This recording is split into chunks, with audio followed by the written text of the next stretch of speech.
ಏನಿಲ್ಲ, ಗುಂಡಿ ಕೊಲ್ತಾ ಇರ್ಬೇಕು ಸರ್ ಅಂತವ್ರನ್ನ ದೇಶದ್ರೋಹಿಗಳನ್ನ ಹೊಡೆದು ಬಿಸಾಕ್ಬೇಕು ಸರ್. ಇನ್ನು ಅಲ್ಲಿ ಏನು ಇವಾಗ ಅವರು ನಮ್ಮ ಗುರುತನ್ನ ಹುಡುಕಿ ಹೊಡಿತಾ ಇದ್ದಾರೆ, ಅವ್ರ ಗುರುತು ಇಲ್ಲಾರ್ದೇ ಮಾಡೇ ಮಾಡ್ತಾರೆ. ಇದಕ್ಕೆಲ್ಲ ಕುಮ್ಮ ಕೊಡ್ತಾರ ರಾಜಕಾರಣಿಗಳೇ. ನಿಮ್ಗೆ ಗೊತ್ತಿದೆ ಎಲ್ಲ ಏನೇನ್ ಮಾಡ್ತಾ ಇದಾರೆ ಅಂತ. ನಮ್ಮ ಹತ್ರ ಕಮ್ಮಿ ಇಲ್ಲ, ನಾವೇನಾದ್ರೂ ಅವ್ರಿಗೆ ತಿರುಗಿ ಬಿದ್ರೆ ಅವ್ರು ಯಾರು ಇರಲ್ಲ, ಹುಡಿಶ್ ಆಗಿ ಹೋಗುತ್ತೆ.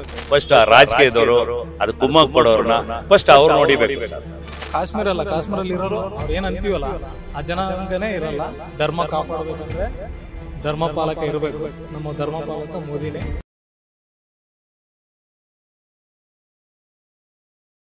ಈ ಇನ್ಸಿಡೆಂಟ್ ನೋಡಿದ್ಮೇಲೆ ಏನಿಲ್ಲ, ಒಬ್ಬರೇ ಅದಕ್ಕೆ ಸೊಲ್ಯೂಷನ್ ಕೊಡೋದು ಮೋದಿ ಗೌರ್ಮೆಂಟ್. ಆ ಮೋದಿ ಬರ್ತಿದ್ದಾನೆ, ಮೋದಿ ಎಲ್ಲಕ್ಕೂ ಅದಕ್ಕೆ ಸೊಲ್ಯೂಷನ್ ಕೊಟ್ಟೇ ಕೊಡ್ತಾನೆ. ನಮಗೆ ಒಪ್ಪಿದೆ, ಸೊ ಅದಕ್ಕೆ ಸೊಲ್ಯೂಷನ್ ಸಿಗುತ್ತೆ.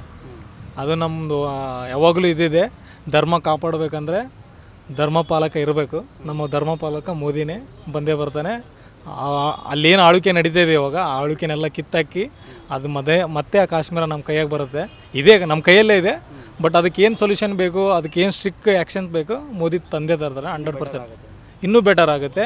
ಇನ್ನೂ ಅಲ್ಲೇನು ಇವಾಗ ಅವರು ನಮ್ಮ ಗುರುತನ್ನ ಹುಡುಕಿ ಹೊಡಿತಾ ಇದ್ದಾರೆ, ಅವ್ರ ಗುರುತು ಇಲ್ಲಾರ್ದೇ ಮಾಡೇ ಮಾಡ್ತಾರೆ, ಅದು ಮಾತ್ರ ಪಕ್ಕ. ಅಲ್ಲ, ಒಂದಷ್ಟು ಜನ ಹೇಳ್ತಾರೆ ಈ ಮೋದಿನೇ ಇದಕ್ಕೆಲ್ಲ ಕಾರಣ, ಅವರು ಮೋದಿಗೆ ಹೇಳಿ ಸಾಯಿಸ್ಬಿಟ್ಟು ಮೋದಿಗೆ ಹೇಳಿ ಅಂತ ಹೇಳೋದು. ಹಾಂ, ಇವಾಗ ಅವ್ರು ಬಿಲ್ ಏನು ಬದಲಾವಣೆ ತಿದ್ದುಪಡಿ ಮಾಡಿದಲ್ವಾ, ಅದೇ ಒಂದು ಮೇನ್ ರೀಸನ್ ಅಂತ ಒಂದಷ್ಟು ಜನ ಹೇಳ್ತಾರೆ. ಹಾಂ, ಆ ಥರ ಈಗ ಏನಾದರೂ 371 ತಂದರು, ಅದಕ್ಕಾಗಿ ಅವ್ರು ಏನಾದರೂ ಹೈಪ್ ಆಗಿ ಹಂಗೆ ಮಾಡ್ತಾ ಇದ್ದಾರೆ ಅಂದರೆ ಒಂದು ಇರುತ್ತೆ, ಹ್ಯುಮ್ಯಾನಿಟಿ ಅಂತ ಇರುತ್ತೆ, ಸಾಯಿಸೋದಲ್ಲ. ಅದಕ್ಕೊಂದು ಸೊಲ್ಯೂಷನ್ ಇದೆ, ಆ್ಯಸ್ ಪರ್ ಗೌರ್ಮೆಂಟ್ ರೂಲ್ಸ್ ಇದ್ದಾವೆ. ಆ ಥರ ಬಂದು ಒಂದು ಸ್ಟ್ರೈಕ್ ಮಾಡಲಿ, ಅದಕ್ಕೆ ಏನಾದರೂ ಒಂದು ಮಾಡೇ ಮಾಡ್ತಾರೆ. ಅವು ಪರಿಹಾರ ಬೇಕಂದರೆ ನೀನು ಬೇರೆ ದಾರಿ ಇದೆ. ಕೊಲೆ ಅನ್ನೋದೊಂದೇ ಪರಿಹಾರ ಅಲ್ಲ. ಈಗ ನಾವು ಕೊಲೆ ಮಾಡ್ಕೊತ ಹೋದರೆ ಹಿಂದೂ ಜನನೂ ಅದೇ ಮಾಡ್ತಾರೆ. ನಮ್ಮ ಹತ್ರನೂ ಕಮ್ಮಿ ಇಲ್ಲ, ನಾವೇನಾದರೂ ಅವ್ರಿಗೆ ತಿರುಗಿ ಬಿದ್ದರೆ ಅವ್ರು ಯಾರೂ ಇರಲ್ಲ, ಹುಡಿಶ್ ಆಗಿ ಹೋಗುತ್ತೆ. ಸೊ ಯೋಗಿ ಮೋದಿ ಬಂದರೆ ಅಲ್ಲಿರೋ ಕಾಶ್ಮೀರಲ್ಲಿರೋರು ಅವ್ರು ಏನು ಅಂತೀವಲ್ಲ ಆ ಜನಾಂಗನೇ ಇರಲ್ಲ. ಅದನ್ನ ಇಲ್ಲಾರ್ದ ಬೇರೆ ಸಮೇತ ಕಿತ್ತಾಕಬೇಕು ಅಂದರೆ ಇದು ಒಳ್ಳೆ ಟೈಮ್ ಇದು.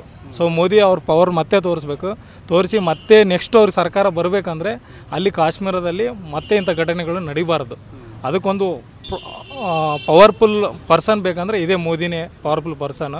ಅವ್ರ ಮ್ಯಾಗ ನಮಗೆ ಒಪ್ಪಿದೆ, ಮಾಡೇ ಮಾಡ್ತಾರೆ, 100% ಮಾಡ್ತಾರೆ. ನಮಗೆ ಬಿಲೀವ್ ಇದೆ, ಮಾಡೇ ಮಾಡ್ತಾರೆ. So you are hoping for a best result. Action, not result, action. ಇನ್ನು ಅಲ್ಲಿ ಗೌರ್ಮೆಂಟ್ಗೆ ಹೇಳೋದಾದ್ರೆ ಅಲ್ಲಿ ಇನ್ನೂ ಆ್ಯಕ್ಷನ್ ತೊಗೊಂಡಿಲ್ಲ. ಅಲ್ಲಿ ಸೆಂಟ್ರಲ್ ಅಲ್ಲಿ ಆ್ಯಕ್ಷನ್ ತೊಗೊಳ್ತಾ ಇದ್ರು. ಬಟ್ ಈ ಥರ ಧರ್ಮ ಅಂತ ಬಂದಾಗ ಯಾವುದೇ ಪೊಲಿಟಿಷಿಯನ್ ಇರಲಿ ಸ್ವಲ್ಪ ಟೈಮ್ ತೊಗೊಳ್ತಾರೆ. ಸೊ ಅದು ಆ ಟೈಮ್ ಬಂದಿದೆ ಇವಾಗ. ಈಗೇನು ಅವರು ಜಾಸ್ತಿ ಟೈಮ್ ತೊಗೊಳ್ಳಲ್ಲ. ಆಲ್ರೆಡಿ ನೀವು ನೋಡ್ತಿರ್ಬೋದು, ಆ ಉಗ್ರಗಾಮಿಗಳದ್ದು ಫೋಟೋನೂ ಬಂದಿದೆ. ಸೊ ಅವ್ರಿಗೆ ಏನು ಮಾಡಬೇಕು ಅದನ್ನೆಲ್ಲ ಬರುತ್ತೆ. ಈಗ ಹೋಗ್ತಾ ಅದನ್ನೇ ಬರುತ್ತೆ. ಬಟ್ ನಾವು ವೇಟ್ ಮಾಡಬೇಕಾಗುತ್ತೆ, ಎಲ್ಲಕ್ಕೂ ವೇಟ್ ಮಾಡ್ಬೇಕು. ಯಾಕಂದರೆ ಸಿಚುವೇಶನ್ ಕಂಟ್ರೋಲ್ ಬರಬೇಕು ಮೊದಲು. ಅಲ್ಲಿರೋ ಟೂರಿಸಮ್ ಪ್ಲೇಸ್. ಸೊ ಎಷ್ಟು ಜನ ಇದ್ದಾರೋ ಗೊತ್ತಿಲ್ಲ. ಸೊ ಆ ಪ್ರಾಣಗಳು ಕಾಪಾಡಬೇಕು ಫಸ್ಟು. ಸೊ ಅದ್ರ ಕಡೆ ಅವರು ಫೋಕಸ್ ಮಾಡ್ತಾ ಇದ್ದಾರೆ. ಆ ಪ್ರಾಣಗಳನ್ನೆಲ್ಲ ಕಾಪಾಡಿದ ನಂತರ ಆ್ಯಕ್ಷನ್ ಏನು ತೊಗೊಳ್ಬೇಕು ಅದು ಬಂದೇ ಬರುತ್ತೆ. ರಿಸಲ್ಟ್ ಬರುತ್ತೆ, 100% ಬರುತ್ತೆ. You are hoping the action should be come from Modi government only. Sure you will take action. Sir, ಅವರು ಮಾಡ್ತಾ ಇರೋದು ತುಂಬ ಅನ್ಯಾಯ. ಅದು ಹಿಂದೂಗಳು ಅಂತ ಟಾರ್ಗೆಟ್ ಮಾಡಿ ಅವ್ರನ್ನ ಕೊಲ್ತಾ ಇರೋದು ತುಂಬ ಅನ್ಯಾಯ ಅದು. ಆದರೆ ಅದಕ್ಕೆಲ್ಲ ಕುಮ್ಮಕ್ಕು ನಮ್ಮ ರಾಜಕಾರಣಿಗಳೇ. ಇದಕ್ಕೆಲ್ಲ ಕುಮ್ಮಕ್ಕು ಕೊಡ್ತಾರೋ ರಾಜಕಾರಣಿಗಳೇ. ನಿಮಗೆ ಗೊತ್ತಿದೆ ಎಲ್ಲ ಏನೇನು ಮಾಡ್ತಾ ಇದ್ದಾರೆ ಅಂತ. ಇವಾಗ ಯಾವುದೋ ವಕ್ಫ್ ಬೋರ್ಡ್ ಅಂತ ಒಂದು ಇದು ಮಾಡಿದ್ರು. ಆ ಕಾನೂನಿಗೆ ಎಲ್ಲ ರಾಜಕೀಯದವರೇ ಕುಮ್ಮಕ್ಕು ಕೊಟ್ಟು ಎಲ್ಲ ಅವರೇ ಇದು ಮಾಡ್ತಾಯಿದ್ದಾರೆ. ನಿಮಗೂ ಗೊತ್ತಿದೆ ಅದೆಲ್ಲ. ಈ ಥರ ತೊಂದರೆಗಳು ನಡೀತಾ ಇದೆ. ಆದರೆ ಹಿಂದೂ ಮುಸ್ಲಿಮು ಅನ್ನೋ ಮಾಡ್ತಾ ಇರೋದೇ ರಾಜಕೀಯದವರು. ನಾವೆಲ್ಲ ಚೆನ್ನಾಗಿದ್ದೀವಿ, ಹಿಂದೂ ಮುಸ್ಲಿಮ್ ಎಲ್ಲ ಒಗ್ಗಟ್ಟಾಗೇ ಇದ್ದೀವಿ. ಇವರು ರಾಜಕೀಯ ಅವ್ರು ಬೆಳೆ ಬೇಯಿಸ್ಕೊಳ್ಳೋಕ್ಕೋಸ್ಕರ ಈ ಥರ ಮಾಡ್ತಾಯಿದ್ದಾರೆ. ಇದೇ ನಡೀತಾ ಇರೋದು. ಹಿಂದೂಗಳನ್ನ ಟಾರ್ಗೆಟ್ ಮಾಡ್ತಾ ಇದ್ದಾರೆ ಅಂದರೆ ಅದೇ ವಕ್ಫ್ ಬೋರ್ಡಿಂದ ಇದು ಮಾಡ್ತಾಯಿದ್ದಾರೆ. ಹೌದು, ಇಲ್ಲ ಅಂದಿದ್ರೆ ತಿದ್ದುಪಡಿ ಮಾಡಿದ್ದು ಒಳ್ಳೇದೇ.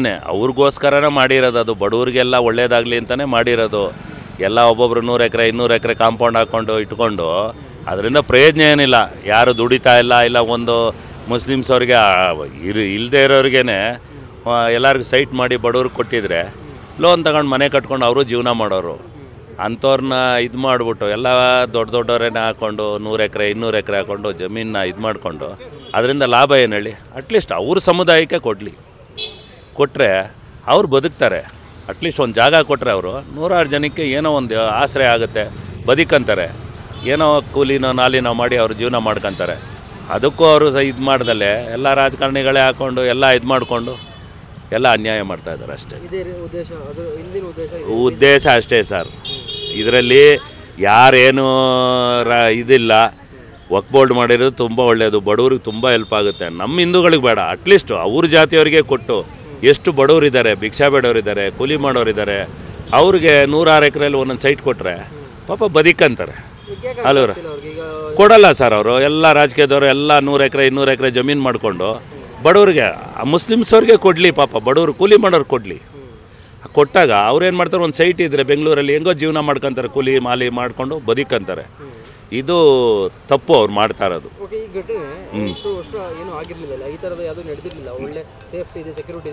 ಹೌದು, ಸಡನ್ನಾಗಿ ಅಂದರೆ ಇದರಿಂದ ಹೇಳ್ತಾರಲ್ಲ, ನಿಮಗೆ ಟಿ ವಿಲಿ ನೋಡ್ತಾ ಇದ್ದೀರಾ, ನಾನು ಹಂಗೆ ಗಲಾಟೆ ಮಾಡಿಸ್ತೀನಿ, ಹಿಂಗೆ ಇದು ಮಾಡ್ತೀನಿ, ಅಲ್ಲೋಲ ಕಲ್ಲೋಲ ಮಾಡಿಬಿಡ್ತೀನಿ, ದೇಶನ ಹಾಳು ಮಾಡಿಬಿಡ್ತೀನಿ ಅಂತ ಹೇಳ್ತಾ ಇದ್ದಾರಲ್ಲ, ಇದೇ ರೀಸನ್ ಇದೆ. ಮಾಡ್ತಾ ಇರೋರು ಅವರೇ. ಅದು ಬಡವ್ರು ಯಾರು ಮಾಡ್ತಾಯಿಲ್ಲ ಪಾಪ. ಬಡವ್ರು ಮುಸ್ಲಿಮ್ ಕೂಲಿ ಗಿಲಿ ಮಾಡ್ಕೊಂಡವ್ರೆ, ಎಲ್ಲ ದುಡ್ಡಿರೋರು, ಈ ರಾಜಕೀಯದಲ್ಲಿರೋರು, ಅವ್ರನ್ನ ಎಬ್ಬರಿಸಿ ಈ ಥರ ಮಾಡ್ತಾ ಇದ್ದಾರೆ ಅಷ್ಟೇ. ಆಕ್ಷನು ಸರ್ ಅಲ್ಲಿ ಅಂದರೆ ಏನು ಮಾಡ್ತಾ ಇದ್ದಾರೆ ಅಂದರೆ, ಇವಾಗ ಪಾಪ ಸಡನ್ನಾಗಿ ಬಂದು ಅಲ್ಲಿ ಹೋಟ್ಲಲ್ಲಿ ಈ ಥರ ನಡೀತಾ ಇದೆ ಅಂತ ಅವ್ರಿಗೆ ಗೊತ್ತಿಲ್ಲ. ಪಾಪ ಏನೋ ಟೂರಿಸ್ಟ್ ಹೋಗಿದ್ದಾರೆ, ಈ ಥರ ಇಷ್ಟು ವರ್ಷ ಇಲ್ವಲ್ಲ, ಇವಾಗ ಏನು ನಡೀತದೆ ಅನ್ನೋದು ಅವ್ರಿಗೇನು ಇದಿಲ್ಲ. ಏನೋ ಈ ಥರ ನಡೆದಿದೆ. ಅದಕ್ಕೆಲ್ಲ ಕಾರಣ ಅವ್ರು ಪಾಕಿಸ್ತಾನದವ್ರು ಯಾರೋ ಮಾಡಿದ್ದಾರೆ. ಅಂದರೆ ಅವ್ರಿಗೂ ಮಕ್ಕಳಿದ್ದಾರೆ, ಅವ್ರಿಗೂ ಹೆಂಡ್ತಿ ಇದ್ದಾರೆ, ಅವರು ನೋಡ್ಕೋಬೇಕು. ಪಾಪ ಎಷ್ಟು ಜನ ಅನಾಥರಾಗಿದ್ದಾರಲ್ಲ, ಅವ್ರ ಮಕ್ಕಳು ಮರಿಯೆಲ್ಲ ಅನಾಥರಾಗಿದ್ದಾರೆ. ಅದೆಲ್ಲ ನೋಡ್ಕೊಂಡು ಮಾಡಬೇಕು ಸರ್. ಸರ್ ಅವ್ರನ್ನಲ್ಲಿ ಏನಿಲ್ಲ, ಗುಂಡಿಗೆ ಕೊಲ್ತಾ ಇರಬೇಕು ಸರ್. ಅಂಥವ್ರನ್ನ ದೇಶದ್ರೋಹಿಗಳನ್ನ ಹೊಡೆದು ಬಿಸಾಕಬೇಕು ಸರ್. ಇಷ್ಟೇ. ಯಾರೇ ಆಗಿರಲಿ, ಹಿಂದೂಗಳೇ ಆಗಿರಲಿ, ಕ್ರಿಶ್ಚಿಯನ್ ಆಗಲಿ, ಮುಸ್ಲಿಮ್ಸ್ ಆಗಲಿ, ಯಾರೇ ತಪ್ಪು ಮಾಡಿದ್ರು ತಪ್ಪೇ. ಯಾರೇ ಆ ಥರ ಇದು ಮಾಡಿದ್ರೆ, ಕಾನೂನು ಕೈಗೆ ತಗೊಂಡ್ರೆ ಹೊಡೆದು ಅವ್ರನ್ನ ಶೂಟ್ ಮಾಡಿ ಬಿಸಾಕ್ಬೇಕು ಸರ್. ಹೌದು ಸರ್. ಅದನ್ನು ಅಂದರೆ ಅಲ್ಲಿ ಸೆಕ್ಯೂರಿಟಿ ಕೊಡಬೇಕು ಜನಗಳಿಗೆ. ಮುಂಚೆಲ್ಲ ಇತ್ತಲ್ಲ ಆ ಥರ ಸೆಕ್ಯೂರಿಟಿ ಕೊಡಬೇಕು. ಇಲ್ಲೇನಂದರೆ ಇಷ್ಟು ವರ್ಷ ನಡೀಲಿಲ್ಲ ಅಂತ ಇವರು ಉದಾಸೀನ ಆಗಿಬಿಟ್ರು. ಆದ್ದರಿಂದ ಇದು ಈ ಥರ ನಡೆದಿದೆ. ಇಲ್ಲ ಅಲ್ಲಿ ಮುಂಚೆ ಥರನೇ ಸೆಕ್ಯೂರಿಟಿ ಎಲ್ಲ ಹಾಕಿ ಎಲ್ಲ ಇದು ಮಾಡಿದರೆ ನಡೀತಾ ಇರಲಿಲ್ಲ. ಇದನ್ನು ನೋಡಿದ್ರು, ಯಾರು ಇಲ್ವಲ್ಲ ಅಂತ ಹೊಡೆದು ಬೇಸಾಕ್ರೆ. ಇವಾಗ ನೆಕ್ಸ್ಟ್ ಅಲ್ಲಿ ಗೌರ್ಮೆಂಟ್ ನಡೀತಿರೋದು ಆಲ್ಮೋಸ್ಟ್ ಅಲ್ಲಿ ಟೂರಿಸ್ಟ್ಗಳು ಹೋಗೋದ್ರಿಂದ ರೆವಿನ್ಯೂ ಬರೋದ್ರಿಂದ ನಡೀತಾ ಇದೆ. ಹೌದು. ನೆಕ್ಸ್ಟ್ ತೊಂದರೆ ಆಗಲ್ವಾ ಇದರಿಂದ? ಸರ್ ಹೋಗೋದ್ರಿಂದ ತೊಂದರೆ ಅಂತಂದ್ರೆ ಹಂಗಲ್ಲ, ಅಲ್ಲಿ ಹೋಗೋ ಜನ ಬದುಕಬೇಕಲ್ಲ. ಅಲ್ಲಿ ಅದನ್ನೇ ನಂಬ್ಕೊಂಡು ಟೂರಿಸ್ಟ್ ಬರೋದನ್ನ ನೋಡಿಕೊಂಡೇ ಎಷ್ಟೋ ಜನ ಬದುಕ್ತಾ ಇದ್ದಾರೆ ಅಲ್ಲೂರಾ. ಅದು ಟೂರಿಸ್ಟೇ ಹೋಗಬಾರ್ದು ಅಂದರೆ ಈ ಥರ ಭಯ ಬಿದ್ದರೆ ಟೂರಿಸ್ಟ್ ಹೋಗಲಿಲ್ಲ ಅಂದರೆ ಅವ್ರು ಬದುಕಂಗೆ. ಅವ್ರು ಯಾರೇ ಕ್ಯಾಸ್ಟ್ ಇರಲಿ, ಯಾರೇ ಒಳ್ಳೆಯವ್ರಿರಲಿ ಕೆಟ್ಟವ್ರಿರಲಿ, ಅವರು ಅದರಿಂದ ಜೀವನ ಒಂದು ಗ್ಲಾಸ್ ತೊಳಿತಾರೆ, ಒಂದು ಹೋಟ್ಲ್ ಇಟ್ಕೊಂಡವ್ರೆ, ಒಂದು ಏನೋ ಒಂದು ಇದು ಮಾಡಿಕೊಂಡು ಜೀವನ ಎಷ್ಟೋ 1000 ಜನ ಬದುಕ್ತಾ ಇದ್ದಾರೆ. ಅದರಿಂದ ಟೂರಿಸ್ಟ್ ಹೋಗದೆ ಹೋದರೆ ಇದೆ ಹೆಂಗೆ ಹೇಳಿ? ಬಗೆಹರಿಸ್ಬೇಕು ಸರ್ ಗೌರ್ಮೆಂಟು, ಸೆಂಟ್ರಲ್ ಗೌರ್ಮೆಂಟ್ ಅದನ್ನು ತಗೊಂಡು ಅದನ್ನು ಸ್ಟ್ರಿಕ್ಟ್ ಮಾಡಿ, ಅದನ್ನು ಕಾನೂನು ಪ್ರಕಾರ ಇದು ಮಾಡಿ ಸೆಕ್ಯೂರಿಟಿ ಚೆನ್ನಾಗಿ ಹಾಕಿ ಕಾಯಬೇಕಷ್ಟೆ. ಇಲ್ಲ ಅಂದರೆ ದೇಶ ಇದೇ ರೀತಿ ನಡೀತಾ ಇರ್ತದೆ. ಕೇಳೋರು ಇರಲ್ಲ, ಮಾಡೋರು ಇರಲ್ಲ. ಫಸ್ಟ್ ಆ ರಾಜಕೀಯದವರು ಅದು ಕುಮ್ಮಕ್ಕೆ ಕೊಡೋರನ್ನ ಫಸ್ಟ್ ಅವ್ರು ನೋಡಿಬೇಕು ಸರ್. ಫಸ್ಟ್ ಅವ್ರು ನೋಡಿದ್ರೆ ದೇಶ ಚೆನ್ನಾಗಿರುತ್ತೆ. ಇಷ್ಟೇ. ಪಹಲ್ಗಾಮದಲ್ಲಿ ನಡೆದ ಘಟನೆ ಬಹಳ ಖಂಡನೀಯವಾಗಿ ವಿಷಾದಿಸುತ್ತೇವೆ. ನಮ್ಮ ಕರ್ನಾಟಕದ ಪ್ರವಾಸಿಗಳು ಹೋಗಿ ತುಂಬ ಸತ್ತಿದ್ದಾರೆ. ಅದರ ಬಗ್ಗೆ ಪ್ರಧಾನಿಯಾದ ಮೋದಿಯವರು ಅದನ್ನು ಖಂಡನೀಯವಾಗಿ ಅವರಿಗೆ ಸರಿಯಾದ ಪಾಠ ಬುದ್ಧಿ ಕಲಿಸ್ಬೇಕು ಅಂತ ನಾನು ಕೇಳ್ಕೊಳ್ಳುತ್ತೇನೆ. ಏನು ಸರ್, ಏನು ರೀಸನ್ ಇರ್ಬೋದು ಹಿಂದೂಗಳನ್ನ ಟಾರ್ಗೆಟ್ ಮಾಡಿ ಹಿಂದೂನ ಅಂತ ಕೇಳಿ? ಅದೇ ಅದು ಬಾರ್ಡ್ರನ್ನ ಅವರು ಆವರಿಸ್ಕೋಬೇಕು. ಏನೇನು ಇದ್ರ ಬಗ್ಗೆ ಏನು ಮಾಡಬೇಕು, ಯಾವ ಥರ ನ್ಯೂಸ್ಲಿ ಬಂದಿದ್ದಾರೆ ಅವರು, ಪ್ರವಾಸಿ ಥರನೇ ಬಂದಿದ್ದಾರೆ ಅವರು. ಅದನ್ನು ನಮಗೆ ಮೋಸ ಮಾಡಿದ್ದಾರೆ. ತುಂಬ ಫ್ಯಾಮಿಲಿ ತುಂಬ ಇದಾಗಿದೆ. ಅದರ ಬಗ್ಗೆ ಇದು ಮಾಡಬೇಕು ಅಂತ ಯಾಕೆ ಇನ್ನೂ ಸ್ಟ್ರಿಕ್ಟ್ ಆ್ಯಕ್ಷನ್ ತೊಗೊಂಡಿಲ್ಲ ಅನಿಸುತ್ತೆ? ಅದೇ ಈಗೆಲ್ಲ ಹೋಗಿದ್ದಾರೆ. ಮೋದಿನೂ ಹೋಗಿ, ಅಮಿತ್ ಶಾನೂ ಹೋಗಿ ಅದ್ರ ಬಗ್ಗೆ ಮಾತುಕತೆ ಆಡಿ ಮೀಟಿಂಗ್ ಮಾಡಿದ್ದಾರೆ. ಈಗ ಅದ್ರ ಬಗ್ಗೆ ಕ್ರಮ ಸ್ಟ್ರಿಕ್ಟಾಗಿ ಮಾಡಬೇಕು ಅಂತ ಮಾಡಿದ್ದಾರೆ. ನಮ್ಮ ಕರ್ನಾಟಕದ ಇವರು CM ಸಿದ್ದರಾಮಯ್ಯನೂ ಅದ್ರ ಬಗ್ಗೆ ಬಹಳ ಸ್ಟ್ರಿಕ್ಟಾಗಿ ಮಾಡಿ ಕೇಳಿದ್ದಾರೆ. ಎಲ್ಲ ತಂಡ ಕಳಿಸಿ ಅದ್ರ ಬಗ್ಗೆ ಇದು ಮಾತಾಡಿದ್ದಾರೆ. ಅದು ಬಹಳ ಖಂಡನೀಯ.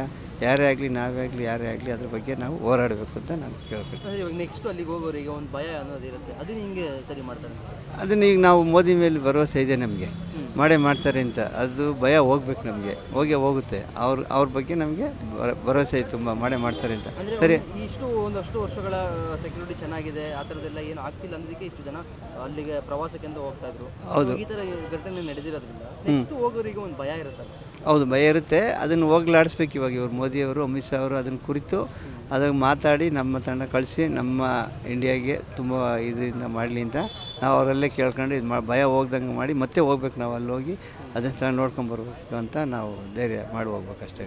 ಒಂದು ಶಿಕ್ಷೆ ಆಗುತ್ತೆ ಅಂತೀರಾ? ಮಾಡಿ ಖಂಡಿತ ಅವ್ರಿಗೆ ಶಿಕ್ಷೆ ಮಾಡಿ ಅವ್ರಿಗೆ ಸೂಟ್ ಮಾಡಿ ಕೊಲ್ಲೇಬೇಕು ಅಂತ ನಾನು ಕೇಳ್ಕೊತೀನಿ ಅಷ್ಟೇ ಅವ್ರ ಹತ್ರ.